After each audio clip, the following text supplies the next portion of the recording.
আসসালামু আলাইকুম। সন্ধে ৭টা, বাংলাদেশ বেতার সিলেট সংবাদ পড়ছি সুদীপ্তা দে টিনা। আজ ৪ এপ্রিল, ঐতিহাসিক তেলিয়াপাড়া দিবস। ১৯৭১ সালের এই দিনে হবিগঞ্জের মাধবপুর উপজেলার তেলিয়াপাড়া চা বাগানের ম্যানেজার বাংলায় স্বাধীনতা যুদ্ধের প্রথম বৈঠক অনুষ্ঠিত হয়েছিল। ইস্ট বাংলা রেজিমেন্টের ঊর্ধ্বতন ২৭ সেনা কর্মকর্তার উপস্থিতিতে এই বৈঠকে দেশকে স্বাধীন করার শপথ এবং যুদ্ধের রণকৌশল গ্রহণ করা হয়।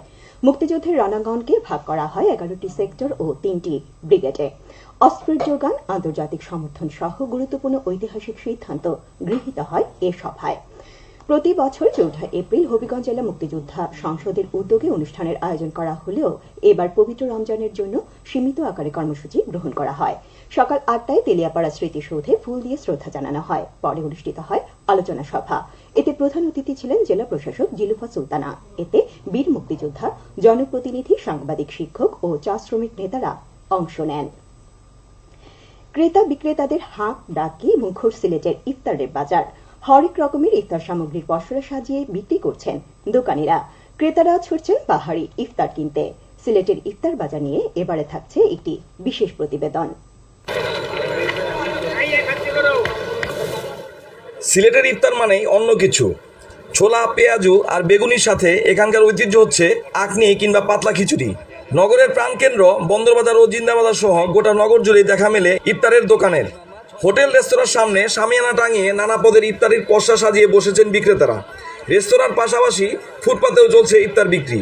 ক্রেতাদের কথা মাথায় রেখে দোকানিরা ইফতার সামগ্রীর দাম নির্ধারণ করেছেন। পাশাপাশি পরিষ্কার পরিচ্ছন্নতার ব্যাপারেও তারা বেশ মনোযোগী।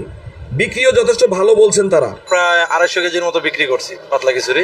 দৈনিক আমরা ২০০-২৫০ কেজির মতো বিক্রি করতেছি। টোটালি হাইজিন মেনটেন করার জন্য সর্বাত্মক চেষ্টা করতেছি। রমজানের আগেই আমরা কয়েকটা সেমিনার করছি যে হালাল ফুড কিভাবে দেওয়া যায়।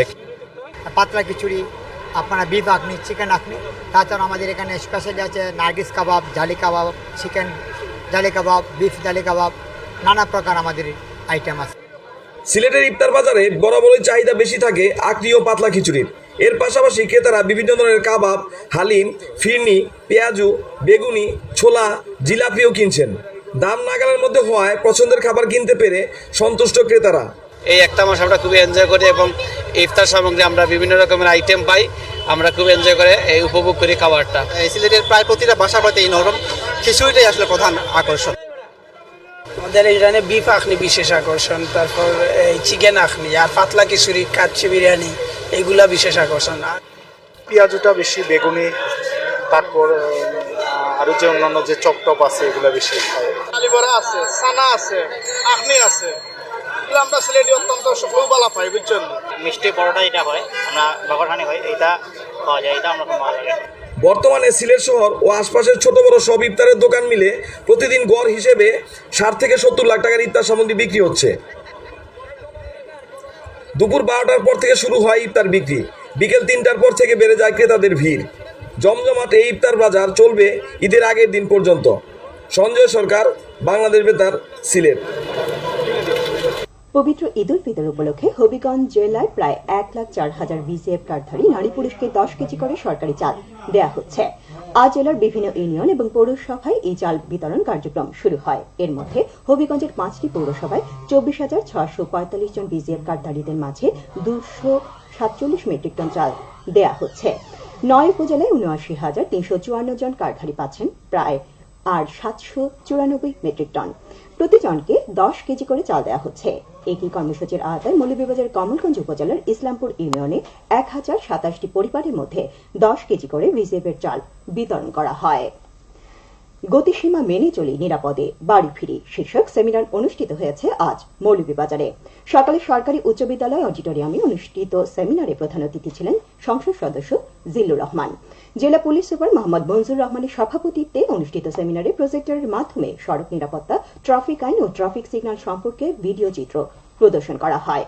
এছাড়াও সেমিনার শেষে সচেতনতামূলক লিফলেট বিতরণ করা হয়। এতে প্রশাসন ও পুলিশের ঊর্ধ্বতন কর্মকর্তা, সাংবাদিক, সুশীল সমাজের প্রতিনিধি, মোটরযান মালিক ও চালক সহ ২২০ জন ব্যক্তি উপস্থিত ছিলেন। জেলা ট্রাফিক পুলিশ ও পুলিশ প্রশাসন যৌথভাবে এর আয়োজন করে। জানিয়ে দিচ্ছি সেহরি ও ইফতারের সময়সূচি।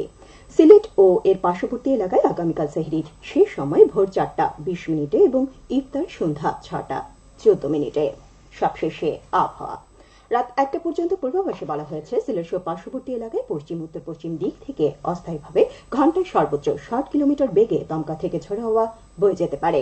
সেই সঙ্গে হতে পারে বৃষ্টি অথবা বজ্রসহ বৃষ্টিপাত। এসব এলাকা নদী বন্দর সমূহকে 1 নম্বর সতর্কতা সংকেত দেখিয়ে যেতে বলা হয়েছে। আজ সিলেটের সর্বোচ্চ তাপমাত্রা ছিল 32 ডিগ্রি এবং সর্বনিম্ন 22.2 ডিগ্রি সেলসিয়াস। বাতাসের আর্দ্রতা ছিল সকালে 94% এবং সন্ধ্যায় 75%। আগামীকাল সিলেটে সূর্যোদয় হবে 5:40 এবং অস্ত যাবে 6:10। সংবাদ শেষ হলেও পরবর্তী স্থানীয় সংবাদ প্রচারিত হবে আগামীকাল সকাল 8:10।